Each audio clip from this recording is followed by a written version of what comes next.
একদিন বাংলাদেশের একটি ছোট্ট গ্রামে একটি বাচ্চা ছেলে নাম রাহুল তার বন্ধুদের সাথে খেলা করছিল। হঠাৎ সে একটি সুন্দর পরী দেখতে পেল। পরীটির নাম ছিল লীলা।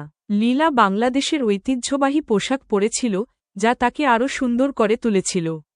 লীলা রাহুলকে বলল, তুমি কি আমার সাথে এক নতুন জগতে যেতে চাও? রাহুল উত্তেজিত হয়ে বলল, হ্যাঁ, আমি যেতে চাই।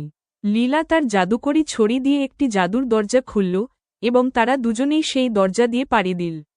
তারা একটি সুন্দর বাগানে পৌঁছাল, যেখানে ফুলের গন্ধে মুগ্ধ হয়ে রাহুল বলল, এটা তো স্বপ্নের মতো। লীলা হাসল এবং বলল, এটা আমাদের জাদুর জগৎ। এখানে সবকিছুই সম্ভব। রাহুল ও লীলা সেই জাদুর জগতে অনেক মজার অভিজ্ঞতা অর্জন করল। তারা একসাথে উড়ল, নদীতে সাঁতার কাটল, এবং বিভিন্ন রকমের জাদুর প্রাণীদের সাথে বন্ধুত্ব করল। দিন শেষে লীলা রাহুলকে তার গ্রামে ফিরিয়ে নিয়ে এল এবং বলল, তুমি সবসময় আমার বন্ধু থাকবে। যখনই তুমি আমাকে দেখতে চাও, শুধু এই ফুলটি ধরো।